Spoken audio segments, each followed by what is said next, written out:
बड़ा सवाल में आपका स्वागत है। मैं हूं राकेश अग्निहोत्री। आज चर्चा होगी सिंधिया निशाने पर क्यों। आखिर ज्योतिरादित्य सिंधिया निशाने पर क्यों हैं? बीजेपी संगठन हो या सरकार, उनके नेताओं के निशाने पर कोई और नहीं। गुना शिवपुरी से सांसद, पूर्व केंद्रीय मंत्री और कांग्रेस का एक सीएम इन वेटिंग जो दावेदार हैं, उनमें से एक चेहरा ज्योतिरादित्य सिंधिया, वो बीजेपी के निशाने पर हैं। दलित मामले को लेकर के पूरी आक्रामकता के साथ प्रदेश अध्यक्ष नंद कुमार सिंह चौहान ने उनको निशाने पर लिया है, तो इससे पहले किसानों को लेकर भी सिंधिया ही बीजेपी के निशाने पर थे।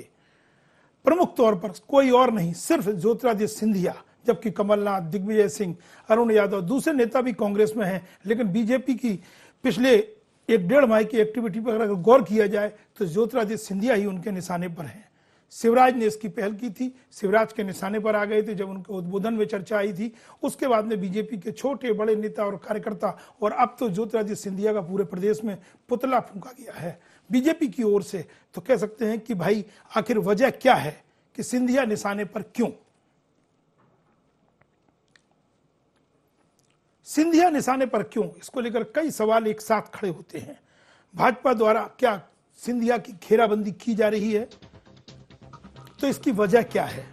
अभी से क्या ज्योतिरादित्य सिंधिया को बीजेपी ने, पार्टी के रणनीतिकारों ने उनको कांग्रेस का एक संभावित चेहरा मान लिया है, स्वीकार कर लिया है, इसलिए सिंधिया की घेराबंदी तेज कर दी गई है? आखिर इससे बीजेपी को कोई फायदा होने की उम्मीद है, या फिर इसमें कोई और संदेश दूसरे नेताओं के लिए भी छुपा है जो कांग्रेस के दावेदार में शामिल है?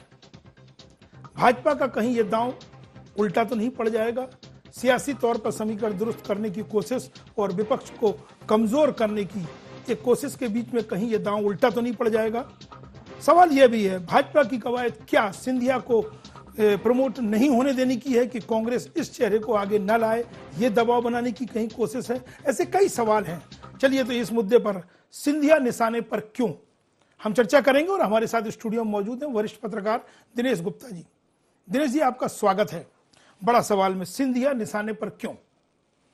राकेश जी, सिंधिया निशाने पर हैं, और ये आप याद करिए लाहौर का जब विधानसभा का उपचुनाव, लाहौर नहीं वो अटेर का जब विधानसभा का उपचुनाव था, जिसमें सत्यदेव कटारे जी के पुत्र हेमंत कटारे चुनाव लड़ रहे थे, उस वक्त मुख्यमंत्री जी ने एक बयान सिंधिया परिवार के खिलाफ दिया था, जहाँ से ये ध्रुवीकरण चालू हुआ सिंधिया के खिलाफ, जो भारतीय जनता पार्टी ने मोर्चा चालू किया। उसके बाद प्रभात झा और सभी के बयान लगातार सिंधिया के खिलाफ आने लगे। तब तक ये मंदसौर वाली घटना आपको याद होगा कि हुई नहीं थी। सर, उस वक्त सिंधिया परिवार को पूरी तरह से वो सिंधिया परिवार का जो महाराज हैं, जिन्हें ग्वालियर स्टेट में जो लोग अभी भी महाराज के नाम से ही पुकारते हैं, तो उनके परिवार से तात्पर्य उनका सिंधिया ही है। यशोधरा राजे या जो है वसुंधरा राजे सिंधिया मुख्यमंत्री के निशाने पर नहीं थी। और की राजनीति जब नाम सामने आती है तो ज्योतिरादित्य सिंधिया का नाम आता है। देखिए, सिंधिया का जो चेहरा है पूरे प्रदेश में,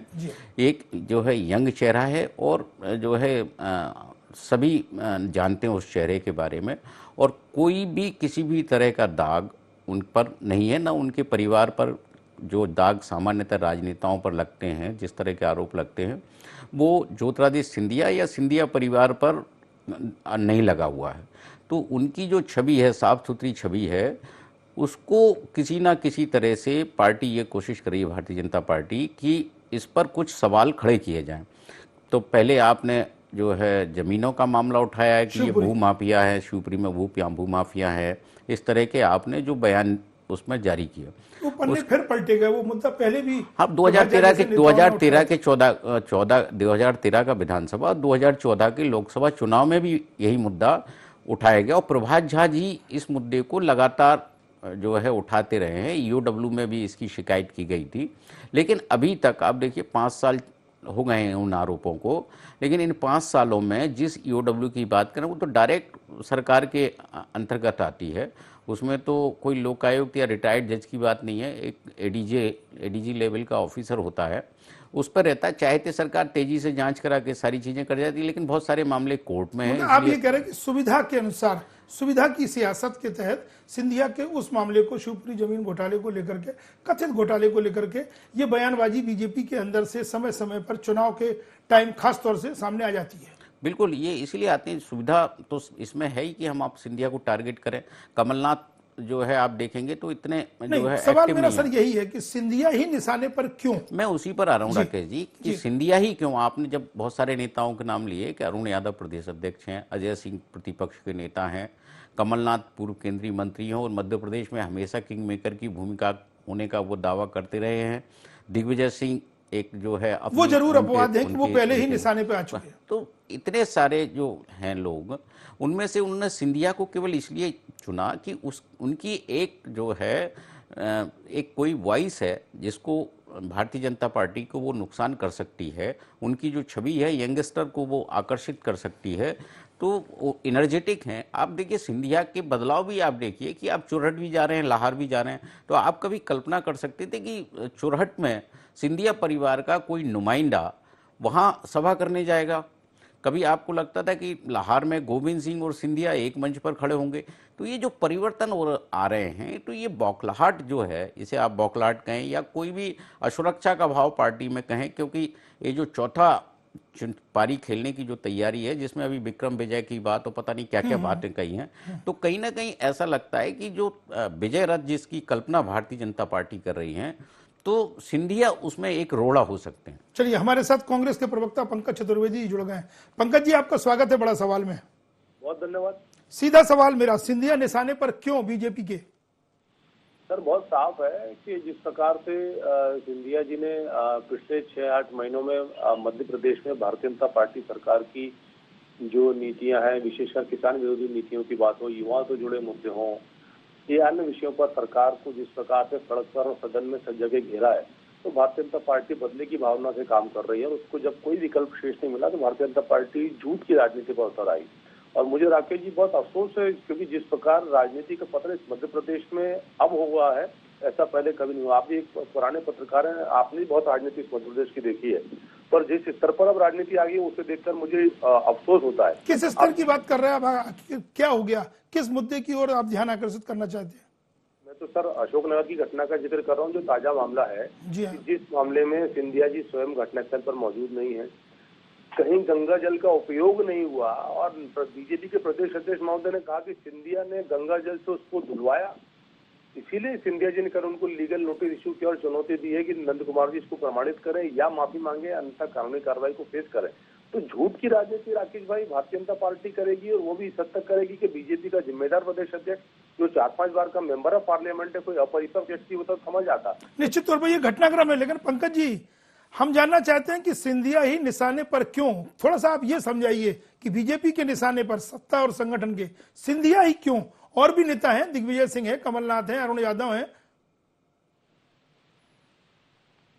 पार्टी को अभी लगने लगा है, बल्कि आपने बिल्कुल ठीक कहा, सत्ता और संगठन दोनों को विश्वास हो गया है कि भारतीय जनता पार्टी का राजनीतिक काल कोई है जो उनको परास्त कर सकता है, तो वो कांग्रेस के मंच से ज्योतिरादित्य सिंधिया जी जैसा राजनेता हो सकता है। तो क्या ये मान लिया जाए पंकज जी कि कांग्रेस की अंदरूनी लड़ाई में जिसकी बात एकता तक पहुंच चुकी है, उसके आगे सब नेताओं को छोड़ करके ज्योतिरादित्य सबसे आगे आ चुके हैं? तो देखिए राकेश जी, ये विश्लेषण तो मीडिया के मित्रों के लिए है कि कौन आगे कौन पीछे। हम राजनीतिक कार्यकर्ता लोग इस प्रकार से विश्लेषण नहीं करते कि कौन आगे कौन पीछे है। और पूरी कांग्रेस पार्टी, चाहे सिंधिया जी हो, दिग्विजय सिंह जी हो, कमलनाथ जी हो, नेता प्रतिपक्ष जी हो, पीसीसी चीफ हो या और तमाम नेता हो, सबका उद्देश्य राकेश जी बहुत साफ है। क्या बहुत हुआ बीजेपी का कुशासन, जिस प्रकार से 15 साल में मध्य प्रदेश। पंकज जी, फिर मेरा थोड़ा सवाल से दाएं बाएं जा रहा है। मैं कह रहा हूं, क्या ज्योतिरादित्य सिंधिया अगर बीजेपी के सत्ता और संगठन के निशाने पे है, तो इसकी वजह यह भी है कि कांग्रेस में वो सबसे बड़े लीडर और एक लोकप्रिय चेहरे के तौर पर स्थापित हो चुके हैं? किस बात में दम है या अभी कोई संशय है? सर, मैंने तो आपसे निवेदन किया कि ये विश्लेषण तो राकेश अग्निहोत्री जी जैसे पत्रकारों का है, दिनेश गुप्ता जी जैसे पत्रकारों का है कि कौन कहाँ स्थापित हुआ है, नहीं हुआ। हम राजनीतिक कार्यकर्ता लोग इस पर निर्णय नहीं कर सकते। ये निर्णय तो आप लोगों को करना है कि चलिए, ये निर्णय हम भी नहीं करेंगे, दिनेश जी आप भी नहीं कर रहे हैं। हम रजनीश अग्रवाल, रजनीश जी आपका स्वागत है बड़ा सवाल में। बीजेपी प्रवक्ता हमारे साथ जुड़ गए हैं। जी धन्यवाद सर, कांग्रेस के इतने बड़े दूसरे नेताओं को छोड़कर बीजेपी के निशाने पर आखिर सिंधिया क्यों? राकेश जी, आपको पता होगा कुछ समय पहले नर्मदा जी के ऊपर टिप्पणी की थी, बहुत गलत टिप्पणी की थी सज्जन सिंह जी ने। पूरे प्रदेश में विरोध किया था हमने। तो सवाल ये सिंधिया जी का नहीं है, और कोई भी कांग्रेस का नेता अगर अपने दंभ में, अपने सामंतवाद के ओहरे में कोई भी गलत टिप्पणी करेगा, गलत काम करेगा, गलत बात क्या गलत करेगा, काम कर दिया? पंकज जी साथ में है, आप बताइए। वो कह रहे हैं कि कोई गंगा जल की बात ज्योतिरादित्य सिंधिया ने तो नहीं कही है, और अब तो उन्होंने मानहानि का दावा भी ठोक दिया है। ज्योतिरादित्य ने आपके प्रदेश अध्यक्ष नंद कुमार सिंह चौहान को नोटिस थमा दिया है। तौर पर तो जवाब दिए जाते हैं। उन्होंने जो दावा मानहानि का ठोका है उसका भी जो लीगल नोटिस दिया है उसका भी पहुंचने पर, अध्ययन करने पर माननीय अध्यक्ष जी उसका भी जवाब देंगे, उसमें कहीं कोई दो मत नहीं है। लेकिन किसने क्या किया? माननीय सांसद जी के प्रतिनिधि नहीं थे क्या जिन्होंने इस प्रकार जो प्रतिनिधि थे उनको पार्टी से निकाला जा चुका है। सिंधिया जी ने कहा प्रतिनिधि को निशाने पे ले लेते। राकेश जी, सवाल आपने किया, उत्तर तो सुन लीजिए। आप केवल पंकज जी की बात मेरे को मत दोहराइए। पंकज जी की बात आपने सुन ली, दर्शकों ने सुन ली, मेरी बात चलिए आप अपनी बात करिए, लेकिन मेरा एक सवाल इससे जुड़ जाता है। खौफ खा रही हो क्या ज्योतिरादित्य सिंधिया से पूरी बीजेपी? साहब, खौफ खाना अगर दलितों के सम्मान के लिए, दलितों की सुरक्षा के लिए, दलितों के जिस प्रकार से उन्होंने अपमान किया उसको विरोध करने के लिए कहते हैं, तो ये हम उनको सड़कों पर बता रहे हैं, जता रहे हैं। यहाँ आज राष्ट्रपति देश के उस वर्ग का प्रतिनिधित्व करने वाले बने हैं, देश खुशियां मना रहा है। उस दिन जिस प्रकार की अपमानजनक टिप्पणियां कर रहे हैं, जिस प्रकार के अपमानजनक व्यवहार कर रहे हैं, वो सबके सामने।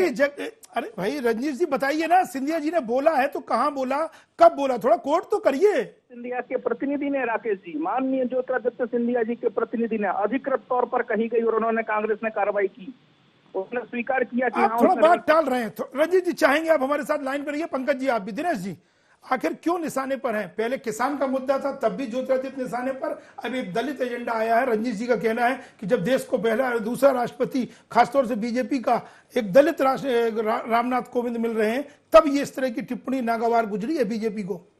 देखिए, कई तरह के सवाल इसमें इकट्ठे हैं। भारतीय जनता पार्टी की राजनीति, उनका जो है वो दलित और आदिवासी, अभी इस पर बहुत ज़्यादा फोकस है। आप पूरे देश में देखिए, मध्य प्रदेश ही नहीं, तो जहाँ भी कोई इस तरह का मुद्दा होता है तो जो है भारतीय जनता पार्टी को ये बताना पड़ता है कि वो दलितों के लिए काम कर रहे हैं, आदिवासियों के लिए काम कर रहे हैं। सर इसमें तो कोई दो राय नहीं। मध्य प्रदेश के चुनाव का रिकॉर्ड बताता है कि दलित और आदिवासी सीट पर कमल ही खिला है, बीजेपी का दबदबा है। वही अभी इसको राष्ट्रीय स्तर पर ले जा रहे हैं। जो कांग्रेस का कमिटेड वोटर था उसको भारतीय जनता पार्टी स्थायी तौर पर अपने यहाँ शिफ्ट करना चाहती है, ताकि जो कांग्रेस मुक्त भारत की जो बात हो रही है उसमें SC ST एक महत्वपूर्ण फैक्टर है।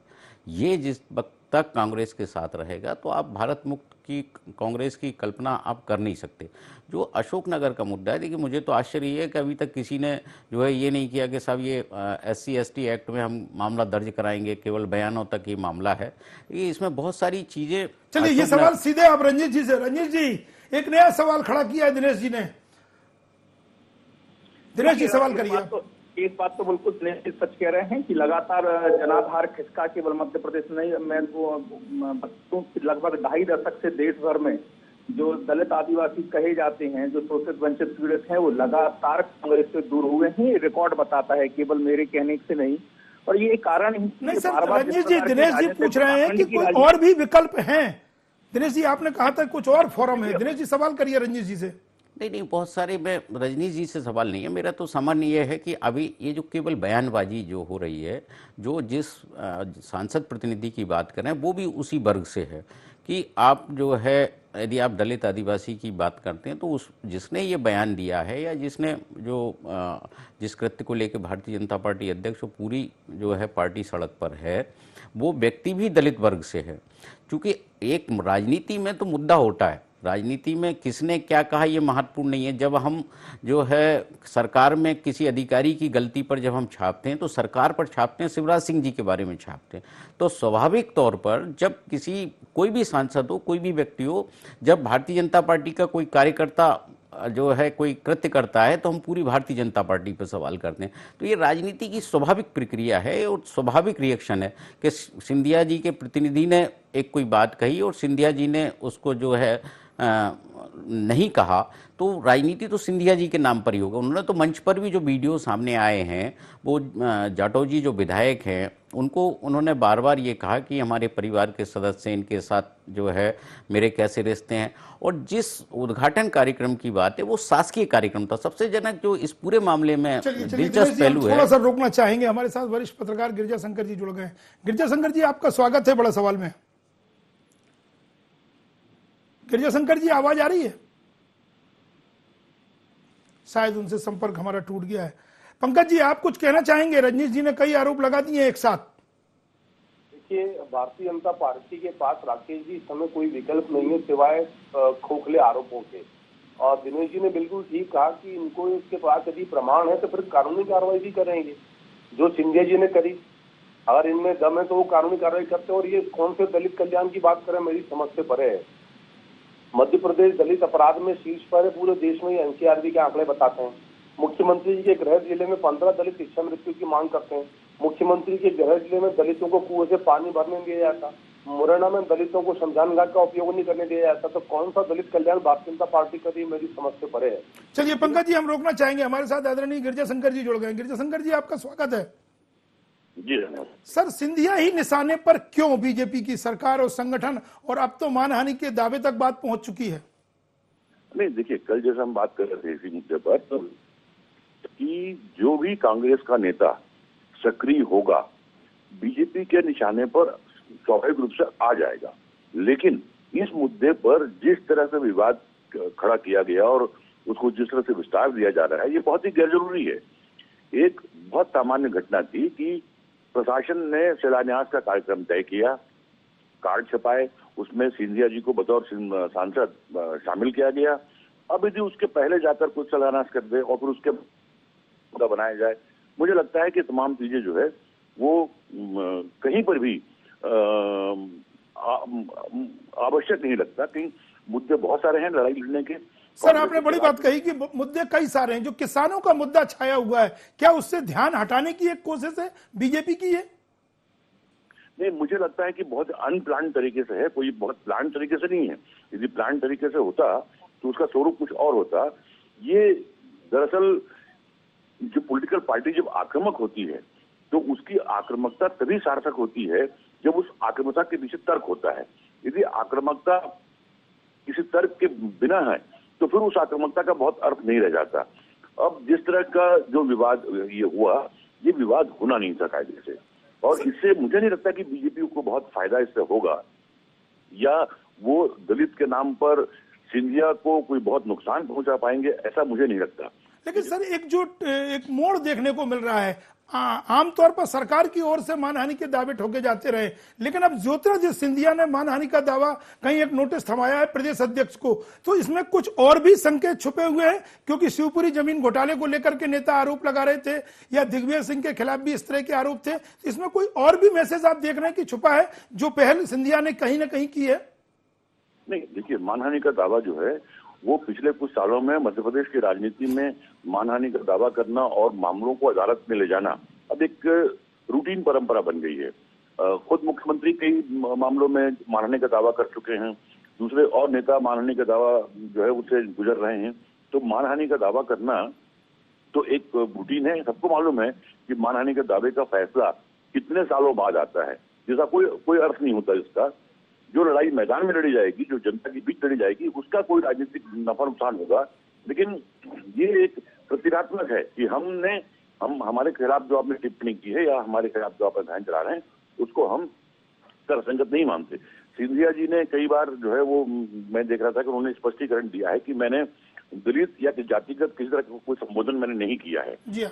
बहरहाल ये पूरा मुद्दा जो है कुल मिलाकर 2018 के चुनाव के दृष्टिगत ही तमाम मुद्दों को देखना होगा, और पूरी रणनीति जो बीजेपी अपना रही है, जिस तरह नंद कुमार चौहान जो बीजेपी के अध्यक्ष हैं पोस्टरिंग कर रहे हैं, वो ऐसा लगता है कि वो आक्रामकता को लड़ाई के मुद्दे तक ले जाना चाहते हैं, कि लड़ने का जो पोस्टरिंग होती है वो दिखती है। चलिए एक बार रंजीश अग्रवाल जी के पास चलते हैं। सर, माफी चाहूंगा रंजीश जी, नंद कुमार सिंह चौहान ने यह पहल की है, मोर्चा उन्होंने संभाला है। पहले जो काम प्रभात झा करते थे प्रदेश अध्यक्ष के रहते हुए सिंधिया को निशाने पर लेने पर, अब नंद कुमार सिंह चौहान, पूरी पार्टी निश्चित तौर पर साथ में होगी। लेकिन दूसरे भी कोई और विकल्प बचते हैं, जबकि पलटवार मानहानि के नोटिस के साथ में आपको दे दिया गया है। देखिए, राजनीतिक दल के तौर पर जो राजनीतिक गतिविधि, जो राजनीतिक संघर्ष करना चाहिए वो तो हम कर रहे हैं और करेंगे। कांग्रेस की असलियत उजागर कर रहे हैं कि जो सामंतवाद का एक चेहरा है, सामंतवाद का एक जो नजरिया है, वो लगातार साबित होता है, उजागर होता है कांग्रेस के दौर में, कांग्रेस के नेताओं के द्वारा। वो तो हम राजनीतिक तौर पर कर रहे हैं। मानहानि का दावा इन्होंने किया है, नोटिस भेजा। सामंतवाद तो वहां आ जाता है, लेकिन यशोधरा जी जब आपकी पार्टी में फोरम पर कोई बात कहते हैं तब आप नहीं कहते कि सामंतवाद यहाँ भी है। में सरकार को हो गए राकेश जी, 13 साल मध्य प्रदेश में सरकार को हो गए। अभी हर लोकार्पण शिलान्यास सिंधिया जी करेंगे और किसी विधायक को कोई तवज्जो नहीं होगी। और बेचारा बेचारा बेचारा हमारे परिवार से जुड़ा हुआ, अरे लोक माता का सम्मान, राजमाता का सम्मान करते थे, सम्मान गिरवी थोड़ी रख दिया था गोपीलाल जाटव ने। इस प्रकार की बेचारा वरिष्ठ मंत्री रहे हैं, वरिष्ठ विधायक हैं, कई बार के विधायक हैं, वो बेचारा बेचारा ऐसे साबित कर रहे हैं जैसे उनका कोई एग्जिस्टेंस ना हो, अस्तित्व ना हो राजनीति में। ये धारणा ही सामंतवाद की है, ये सोच ही सामंतवाद की है। इसका मुकाबला भारतीय जनता पार्टी करती आई और करेगी। चलिए, ये मुकाबला करेंगे। आप पचमढ़ी में थे जब विधायकों का प्रशिक्षण शिविर हुआ था, मुख्यमंत्री ने जोर देकर अपने विधायकों को बताया था कि शिलान्यास का, लोकार्पण का श्रेय कैसे लेना है, कोई जाकर ज्योतिरादित्य सिंधिया से सीखे। ये बात मुख्यमंत्री ने कही थी। तो आप तो गुना शिवपुरी में ही डेरा डाल लिया। भोपाल में तो भोपाल के सांसद को बुलाया ही नहीं जाता है। विधायक लोग आपकी अपनी पार्टी के हैं, अगर लोकार्पण और श्रेय लेने की बात है तो।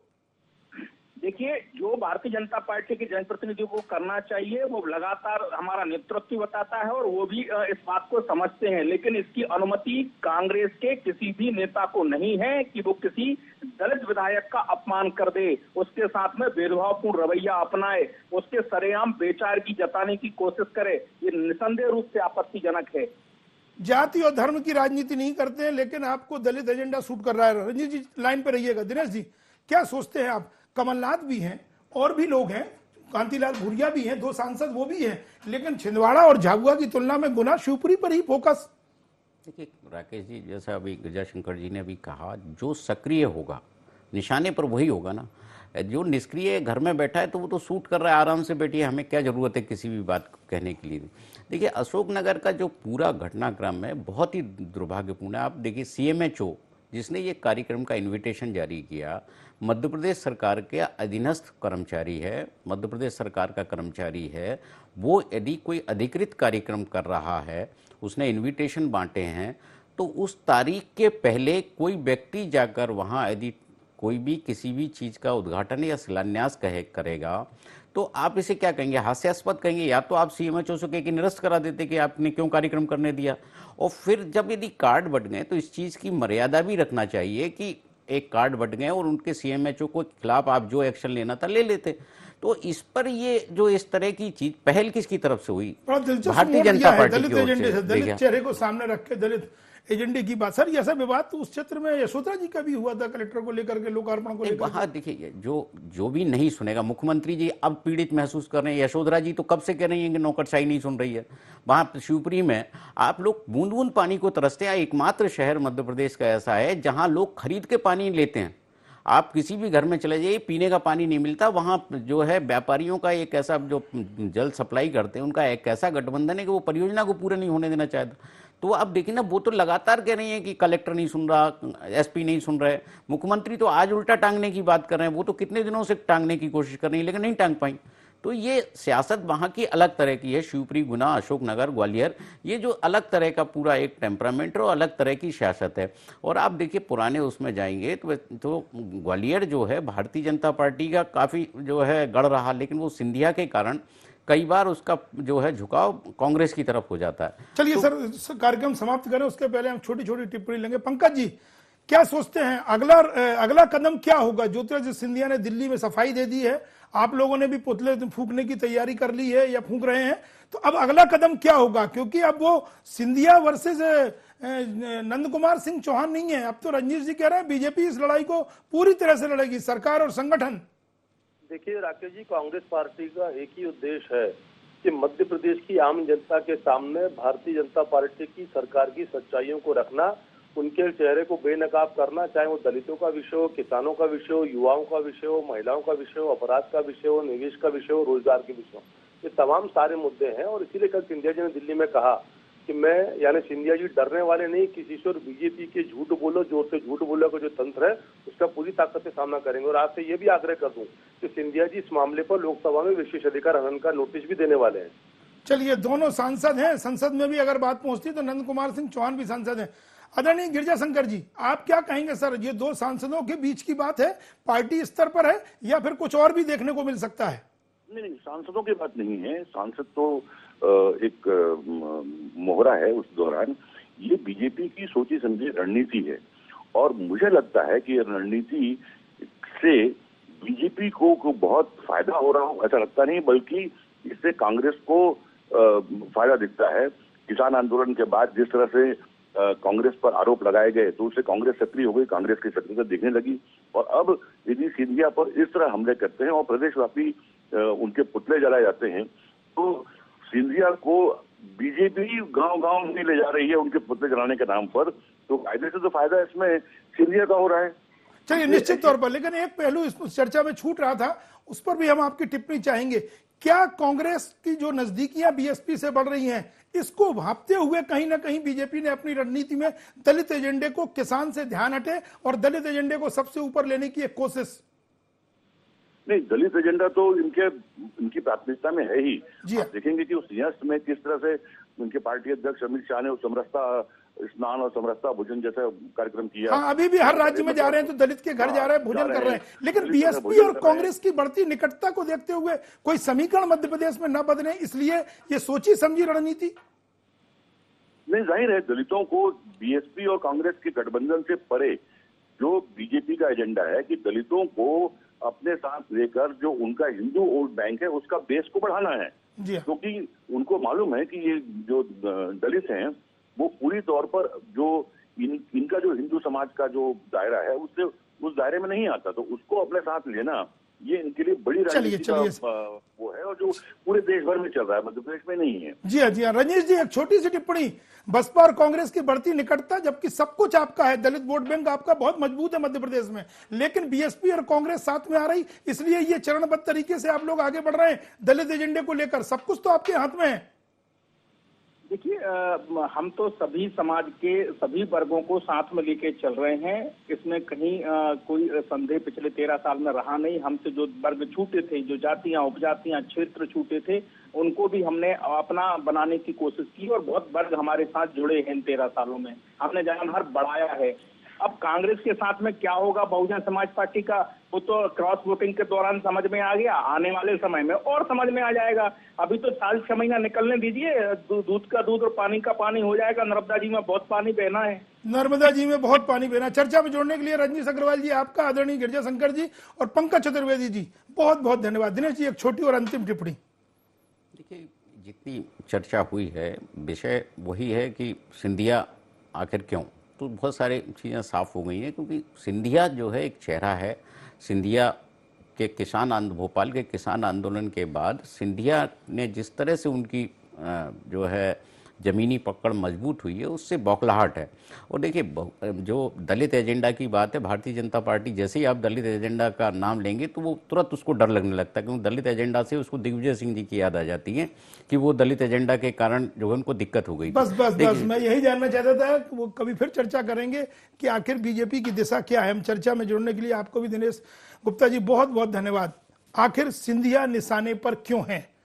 सवाल बड़ा है कि सिंधिया ही निशानों पर क्यों है। कांग्रेस के कई और नेता हैं, लेकिन उनके मुकाबले बीजेपी, खासतौर से प्रदेश अध्यक्ष, मुख्यमंत्री और उनके जो कद्दावर नेता हैं, उनके निशाने पर सिंधिया है। तो वजह क्या है? क्योंकि वो किसान आंदोलन को उन्होंने कहीं ना कहीं एक नई दिशा दी है, जिसके बलबूते पर कांग्रेस आज विपक्ष की भूमिका में सदन के अंदर से लेकर सड़क तक अपनी प्रभावी मौजूदगी दर्ज करा रही है। अब देखना दिलचस्प होगा कि किसानों के बाद दलित एजेंडे को लेकर के ज्योतिरादित्य सिंधिया किस तरह, कब और कैसे कदम आगे बढ़ाते हैं। बड़ा सवाल में आज इतना ही। कल फिर मिलेंगे एक नए मुद्दे के साथ। इसी के साथ इजाजत दीजिए राकेश अग्निहोत्री को। नमस्कार।